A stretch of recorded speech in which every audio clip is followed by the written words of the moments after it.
you would, you can turn with me to Luke 17.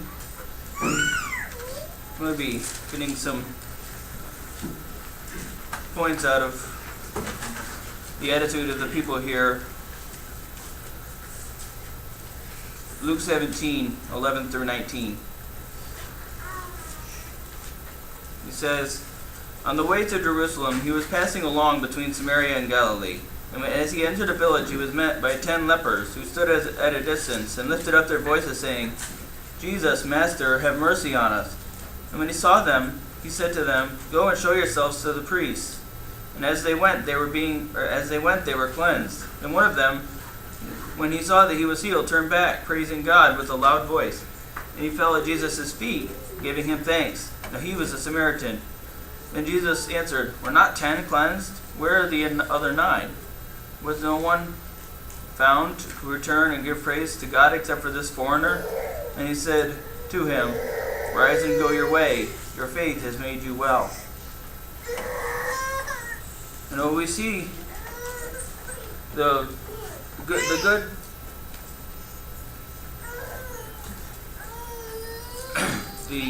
good example of the Samaritan, but we also see the bad example of the other 9, who, when they realized they were cleansed, they didn't come back to Jesus and were not thankful to him. So with that in mind, my lesson today is titled "Mind Your." It is working. Okay. This was brand new it was brand new when I saw it on Thursday. It was amazing how bright it is. Mind Your Manners is our lesson title today, and I don't think it's just me, but it seems as though people have become quite rude. It seems that common courtesy isn't very common anymore. Rude. If you look on TV or movies or videos or even sometimes in the workplace, it seems like the only way to get people to laugh is to be crude. Rudeness is glorified on TV shows and movies, and if you look on some of the things on YouTube, I feel like the only way that they can get people to laugh is to say a swear word, and it's like you're completely missing it. There's more. Some people might say, well, the standards for polite behavior have changed over the years. That's somewhat true.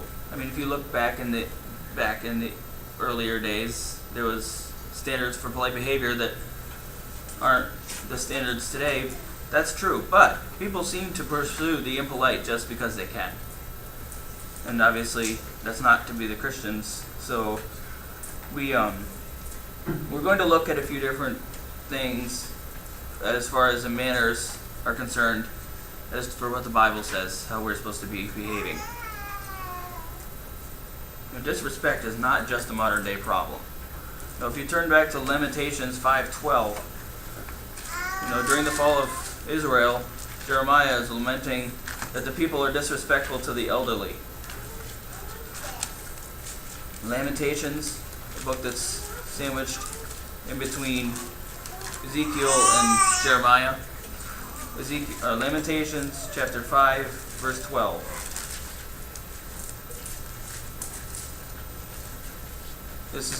There's a lot of graphic language in here, so I'm just reading verse 12.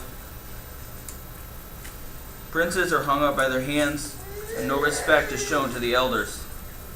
And obviously, like I said, there's a lot of things other things that are going on that he describes, but that was a problem back then, and it's a problem now.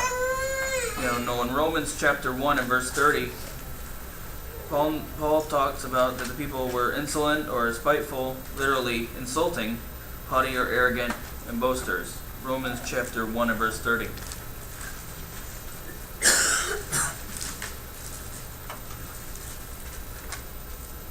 I was preparing for the lesson.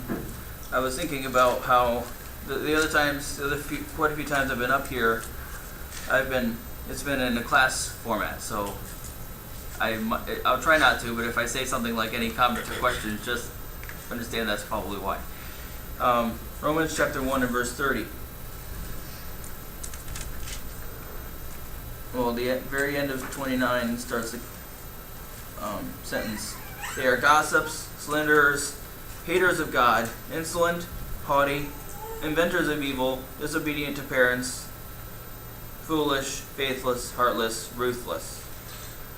I mean, in the decay of society that we talk about in Romans chapter 1, where he gives them over to debased minds, this is one of the things. They weren't respectful to other people. And then Paul talks about in 2 Timothy chapter 3, verses 1 through 4, talking about the last days. So he talks about that people are hostile to the various virtues that are in here. 2 Timothy 3, verses 1 through 4. But understand this, that in the last days there will come times of difficulty. For people will be lovers of self, lovers of money, proud, arrogant, abusive, disobedient to their parents, ungrateful, unholy, heartless, appeasable, slanderous, without self-control, brutal, not loving good, treacherous, reckless, swollen without conceit, lovers of pleasure rather than lovers of God.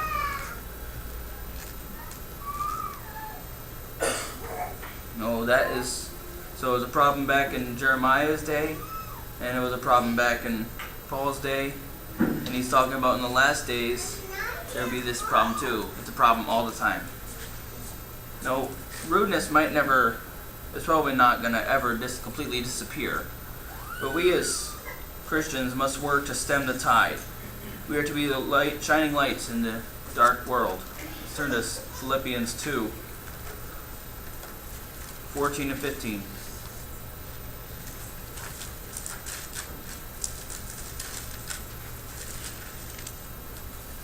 Philippians 2, 14 and 15. Do all things without grumbling or questioning, that you may be blameless and innocent, children of God without blemish, in the midst of a crooked and twisted generation, among whom you shine as lights in the world. Being a Christian means to leave the world behind. Jesus talks about this in John 15. John 15, verse 19.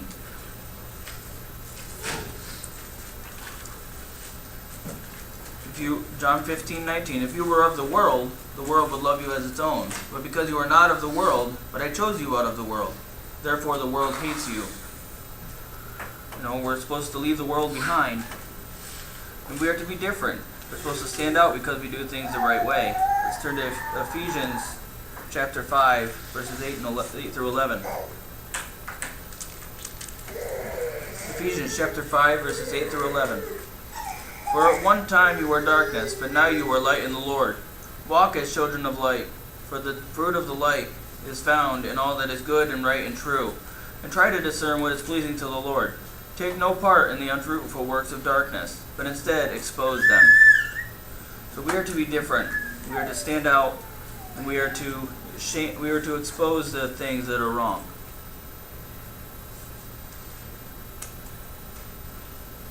So, and a Christian owes respect and honor. Let's turn to Romans 13, verse 7. Romans 13 and verse 7. It says, pay to all what is owed them. Taxes to whom taxes are owed. Revenue to whom revenue is owed. Respect to whom respect is owed. Honor to whom honor is owed. Now, when I was doing this, we're going to be looking at some of the meanings of some of these words, and then how that applies to us. I mean, when I was writing this up, I was using the King James, or the New King James, because some of the words are like tribute, custom, and that's different than what's in here. So, I mean, tribute, taxes, personal property taxes for living within a country. We know about this. We pay land taxes, we pay school taxes, we pay sales tax, whatever. And then custom, or it says revenue, that's the tolls and the fees, like if you go on Interstate 90, the toll road, that sort of thing. And then fear, or respect, that's to hold in awe, to give respect. Then honor, esteem or hold in honor, to prize.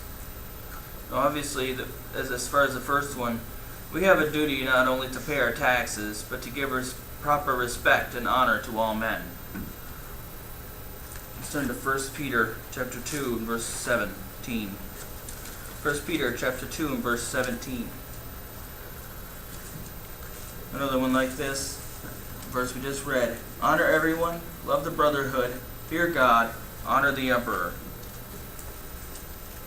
So basically, we are to give the proper respect and honor. We're supposed to respect and honor everyone.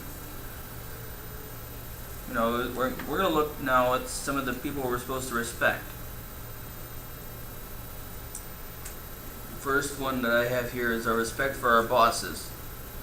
Let's turn to Ephesians chapter 6, verse 5. Ephesians chapter 6 and verse 5. It says, slaves, obey your earthly masters with fear and trembling, with a sincere heart, as you would Christ. We're supposed to treat them as if we were working for Christ himself. We're supposed to do the job that is set before us, as if Christ had given us the job to do. And in 1 Peter chapter 2 and verse 18, talks about this as well. It says, servants, be subject to your masters with all respect, not only to the good and gentle, but also to the unjust.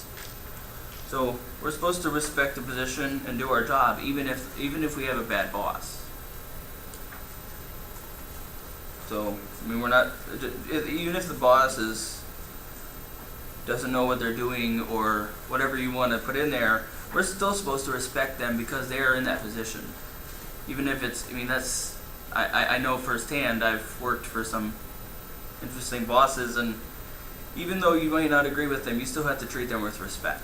Because if you don't, you'll get in trouble, as far as like in your job, but also it's also you'll be in trouble with God, and we don't want that either.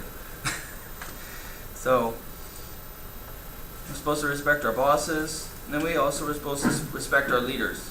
I just looked at this passage a couple minutes ago, but once again, 1 Peter 2:17. Honor everyone, love the brotherhood, fear God, honor the emperor. The last one, honor the emperor. Well, now it's the president or governor or whatever. We may not agree with him, and he might be doing things that are wrong, but we're still supposed to respect the position that he's in. But it doesn't mean that we can't point out if he's doing error, we can still point it out as error. We're still supposed to respect him while he's in that position. Also, we're supposed to respect for our parents. Let's turn to Ephesians chapter 6, verses 1 and 2. Children, obey your parents in the Lord, for this is right. Honor your father and your mother, for this is the commandment, first commandment with a promise. Verse 3 also, that it may go well with you and that you may live long in the land. That's a quote from Exodus, I believe. Now it says it's a command with promise. That we are to do this, and it's something that carries a promise with it. Now it says in verse 1 to obey your parents in the Lord, for this is right. We look at obedience. There are 3 levels of obedience. There's disobedience. There's obviously not doing what you're told. There's obedient without honor. It's doing it, but begrudgingly just because you have to. Or there's obedience with honor. That's doing it willingly and without grumbling. We as Christians should try for the third one. Doing it willingly without grumbling. So we have respect for our bosses, respect for leaders, respect for our parents, and respect for the elderly.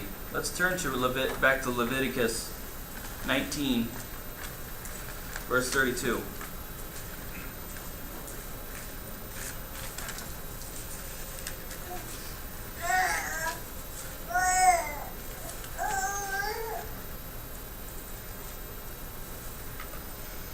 An interesting thing about Leviticus, I mean, it's a lot of laws and all that, but if you look through, I mean, obviously there's some things that don't apply to us, like the you can't wear clothing that's mixed. But there's several things in here that are still true today. You can still learn from. Leviticus 19:32. You shall stand up before the gray head and honor the face of an old man, and you shall fear your God. I am the Lord. Those who are older, we are supposed to respect them. So we're supposed to we owe respect and honor. Also, another mannerism that we need to have is tact. Now, tact is the opposite of the insulting. Colossians 4:6. Colossians 4 verse 6. Let your speech always be gracious, seasoned with salt, so that you may know how you ought to answer each person. So we are to have our speech well seasoned, and it's supposed to be gracious, not insulting each other. Ephesians chapter 4, verse 29 says, "Let no corrupting talk come out of your mouth, but only what is good for building up, as fits the occasion, that it may give grace to those who hear." We are not to say anything nasty, no corrupt talk out of our mouths, but only what will improve others, encourage them.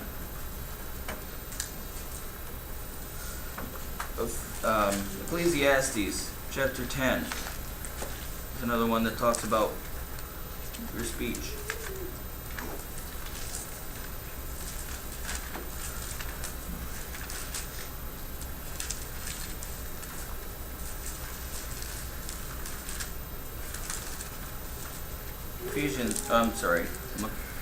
Ecclesiastes 10:12.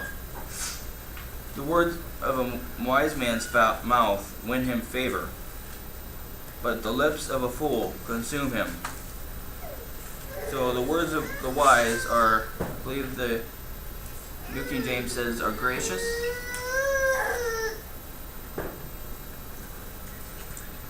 Okay. I mean, they're gracious, they win you favor. I mean, that's what we should be trying to. Okay. That is what we're trying to do, is to be gracious with our words. And Proverbs 16. Let's turn there also. Proverbs 16:21 through 24. The wise of heart is called discerning, and the sweetness of speech increases persuasiveness. Good sense is a fountain of life to him who has it, but the instruction of fools is folly. The heart of the wise makes his speech judicious, and adds persuasiveness to his lips. Gracious words are like a honeycomb, sweetness to the soul and health to the body. So we are to consider our words, consider the sweetness of our words. You know, there's times when hard things must be said, but even in those times, we must say them tactfully. We must say them. It must be done well to be accepted. Because if we come across come across you're sinning and you're going to go to hell, that's not gonna. Saying it like judgmentally, like you're worse than me and all this. That's not going to win anybody. That's not going to help anybody. We need to. If we need to say the hard things, we need to come up to them and say, "Brother, you're failing in this, and you need to repent." There's a difference in the way you can say it. So there's respect and honor, there's tact, and showing respect in dress. Let's turn to Matthew 22, verse 31. Obviously this is a parable, but it makes the point. Matthew 22, verse 11.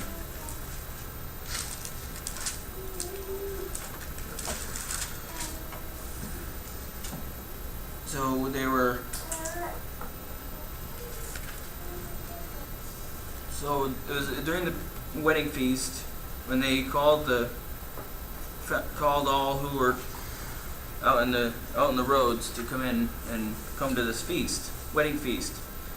In verse 11, the king came in and to look at the guests. He saw there a man who had no wedding garment.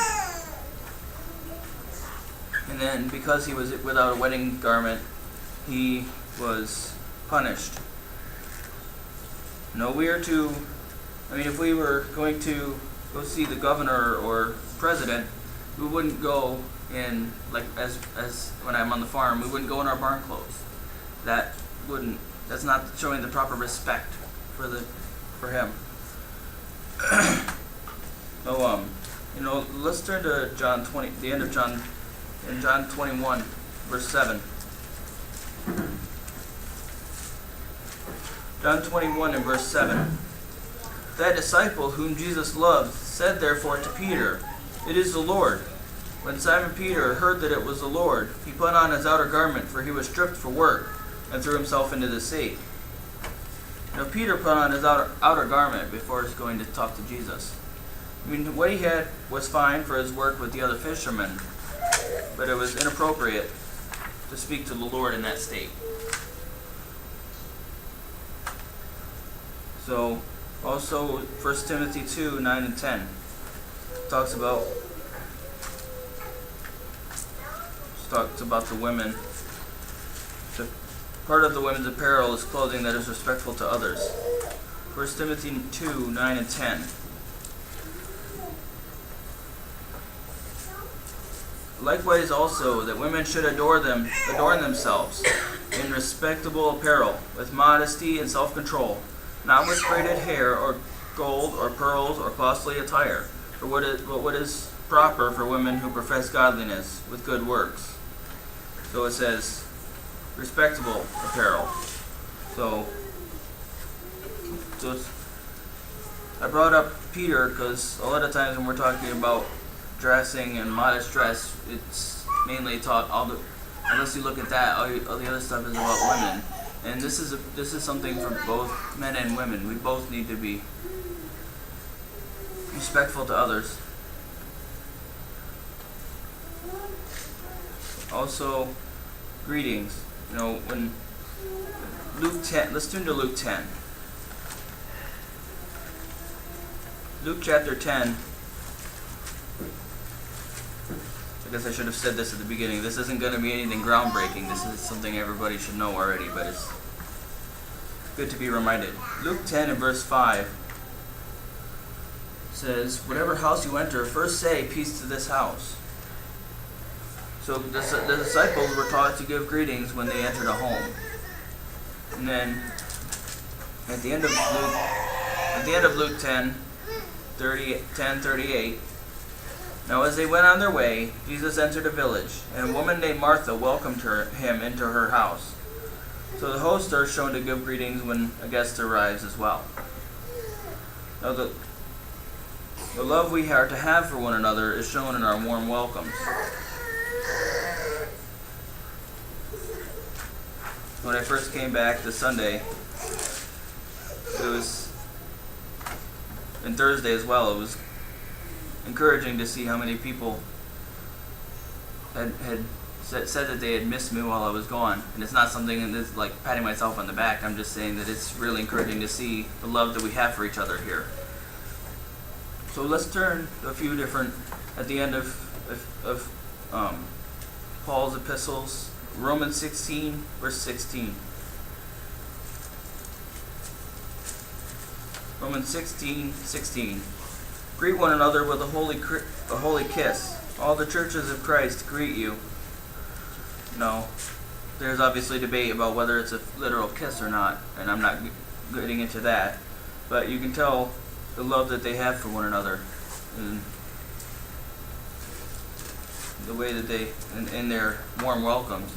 And also Philippians 4, verse 21. Philippians 4:21. "Greet every saint in Christ Jesus. The brothers who are with me greet you." So we are to greet every saint. And Peter talks about it as well. 1 Peter chapter 5 and verse 14. says, "Greet one another with the kiss of love. Peace to all of you who are in Christ." So there it talks about what it's rooted, the kiss is rooted in, is our love for one another. No, the opposite of this is in Luke chapter 7. Luke chapter 7, verses 36 through 47.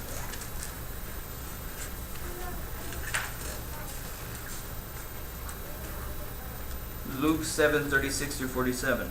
One of the Pharisees asked him to eat with him, and he went into the Pharisee's house and took his place at the table.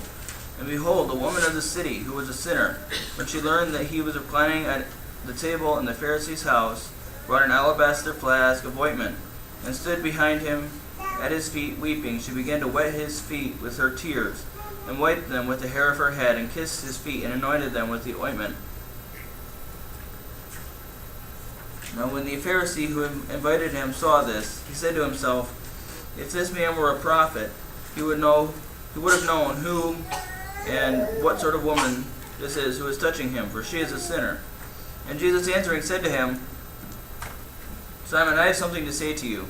And he said, "Say it, teacher." A certain money lender had two debtors. One owed 500 denarii and the other 50. When they could not pay, he canceled the debt of both. Now which of them will love him more? Simon answered, "The one, I suppose, for whom he had canceled the larger debt." And he said to him, "You have judged rightly." Then he turning to the woman, he said to Simon, "Did you see this woman? I entered your house. You gave me no water for my feet, but she has wet my feet with her tears and wiped them with her hair. You gave me no kiss, but from the time I came in, she has not ceased to kiss my feet. You did not anoint my head with oil, but she has anointed my feet with ointment. Therefore I tell you, her sins, which are many, are forgiven, for she loved much. But he who is forgiven little loves little." And he said to her, "Your sins are forgiven." And those who were at the table with him began to say among themselves, "Who is this who even forgives sins?" And he said to the woman, "Your faith has saved you. Go in peace."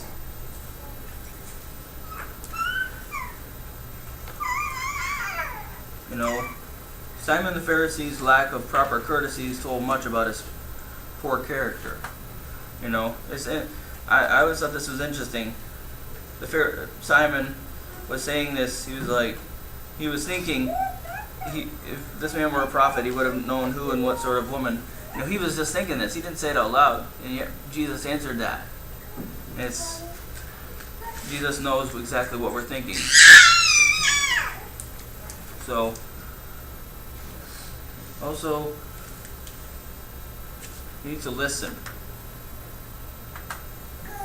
Jesus, when he was 12 years old, listened to the teachers of the law. Luke 2, verse 46. Luke 2 and verse 46. And after 3 days they found him in the temple, sitting among the teachers, listening to them and asking them questions. He listened to the teachers of the law. There are a lot of distractions in the world that keeps a person from truly listening to other people. Let's turn to Luke 10 again. Luke chapter 10, verses 38 through 42. Which says, "Now as they went on their way, Jesus entered a village, and a woman named Martha welcomed him into her house. And she had a sister called Mary, who sat at the Lord's feet and listened to his teaching. But Martha was distracted with much serving. And she went up to him and said, 'Lord, do you not care that my sister has left me to serve alone? Tell her then to help me.' But the Lord answered her, 'Martha, Martha, you are anxious and troubled about many things, but one thing is necessary. Mary has chosen the good portion, which will not be taken away from her.'" There are a lot of distractions that keep a person from truly listening. Back then and today as well, this distracted with much serving, getting ready for the big meal.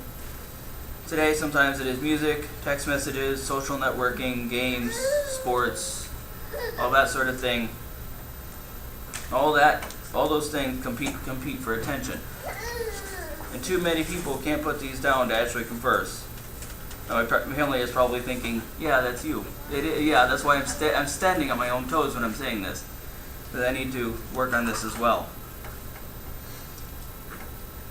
I don't know what commercial it was, but I saw a commercial where a family was actually, it was just outdoors or whatever. They were sitting around talking and laughing and stuff, and all the phone all of them had left their phones in the house. It showed that as basically their point and my point here is that we all need to be more listening to one another so we can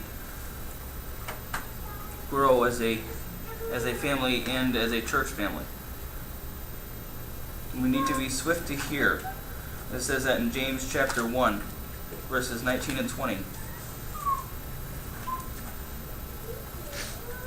James chapter 1, verses 19 and 20.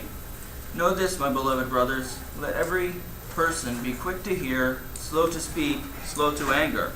For the anger of man does not produce the righteousness of God. So we need to be swift to hear and slow to speak and slow to get angry. We need to hear things out when somebody tells us, not just jump to conclusions. We've been talking about this too, but also some other points about the treatment. Treatment of others. Luke 6:31 says, "As you would do to others as you would have them do unto you." That's the golden rule. We are to look out for the interests of others. We looked at that earlier in Philippians 2, but we'll go back there again. Philippians chapter 2, verses 3 and 4.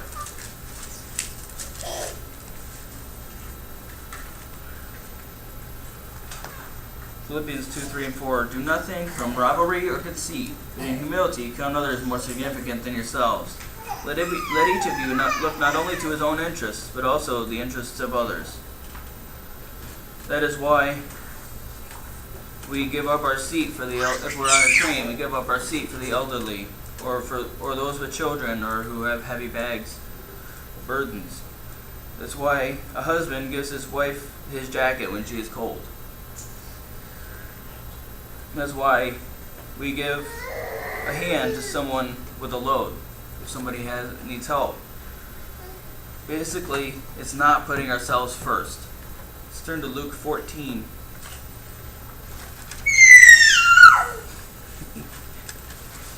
Luke 14, 8 through 11.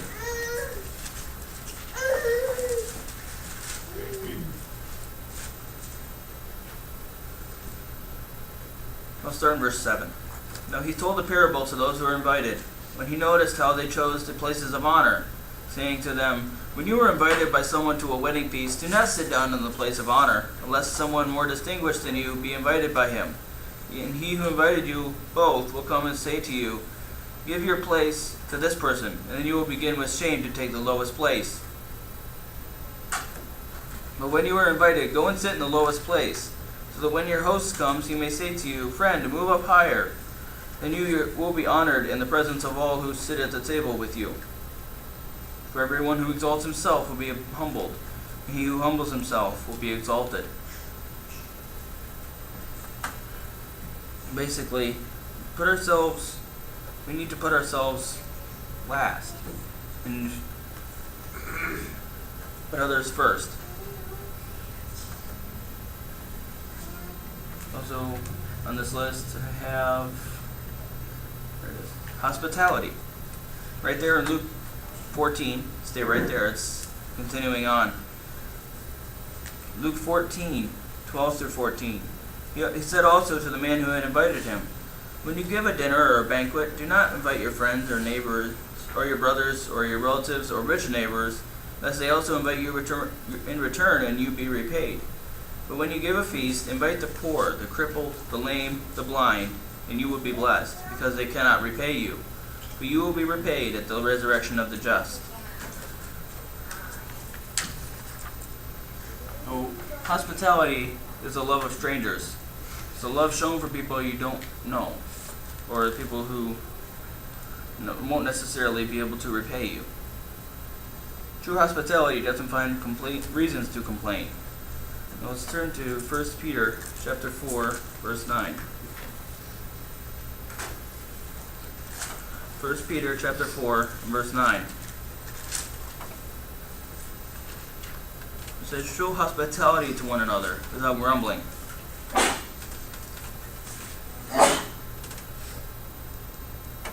No, but it's basically we need to be hospitable to one another and do it cheerfully, because God has loved us so much that we have the ability to do it. No, we also need to be content.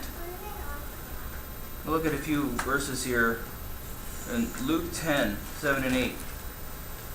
And then 1 Corinthians 10. But we'll get Luke 10, 7 and 8.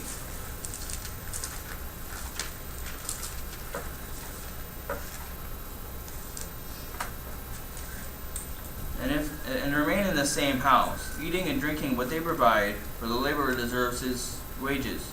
Do not go from house to house. When you enter a town and they receive you, eat what is set before you. And then 1 Corinthians 10, verse 27.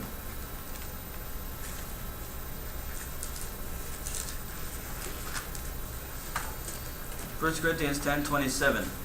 If one of the unbelievers invites you to dinner and you are disposed to go, eat whatever is set before you without raising any questions on the ground of conscience.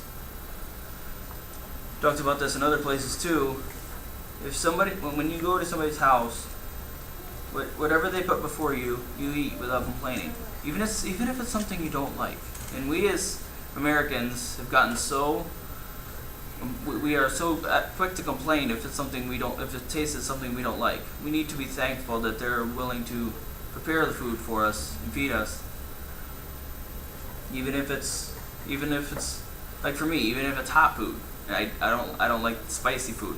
We still need to be thankful.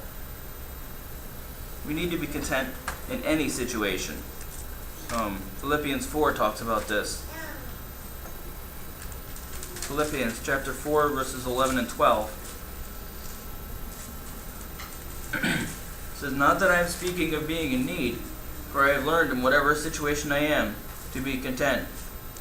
I know how to be brought low, and I know how to abound. In any and every circumstance, I have learned the secret of facing plenty and hunger, abundance and need. So we need to be content in whatever situation we're in, because God is in control. Complaining is a discourtesy. 1 Corinthians 10 again. 1 Corinthians 10, verses 9 and 10. We must not put Christ to the test, as some of them did and were destroyed by serpents, nor grumble, as some of them did and were destroyed by the destroyer. What Paul's referring to, if you think about all the times that the Israelites complained and all that, and it's a discourtesy to what God had gone through to get them out of Egypt in the first place. And it's complaining now is a discourtesy to God, who sent His Son to die for us. So, and also, complaining dims our light. Let's turn to Philippians chapter 2.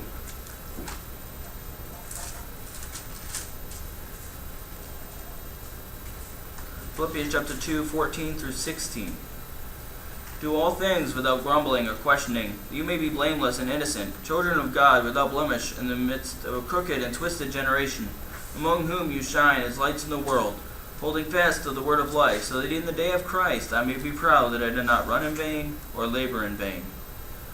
So he says, do all things without grumbling, that you may be blameless and children of God, among whom you shine as lights in the world. So if we are complaining and moaning, people are going to look at us and go, if that's what a Christian is, why would I want any part of that? We need to be content and be thankful for what we have. And we also need to be grateful, as I was just mentioning. Luke 17, 14 through 17. Luke 17, 14 through 17. This is again about the grateful leper. When they saw them, he said, "Go and show yourselves to the priest." And as they went, they were cleansed. Then one of them, when he saw that he was healed, turned back, praising God with a loud voice. And he fell on his face at Jesus' feet, giving him thanks. Now he was a Samaritan. Then Jesus answered, "Were not 10 cleansed? Where are the 9? No. We need to be grateful for everything that God does for us. We looked at this earlier as well, but we'll go here again in 2 Timothy 3. The sign of the last days, the decaying days, are when people are unthankful. The second in that list of things that people will be, he says, in verse 2, "For people will be lovers of self, lovers of money, proud, arrogant, abusive, disobedient to their parents, ungrateful, unholy." That will come, and that sometimes it feels like that has already come. But we need to be thankful. It's not that hard. I mean, people do something for you. It's a simple courtesy to say thank you, either in person or something that's kind of gotten, something that people don't really do anymore, is writing a thank you card. Well, not as much, I should say. But if somebody does something for us, we should be very thankful to them.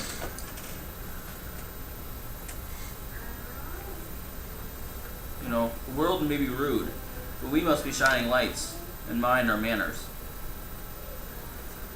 And with that in mind, that's my lesson. But if there's somebody who has been ungrateful or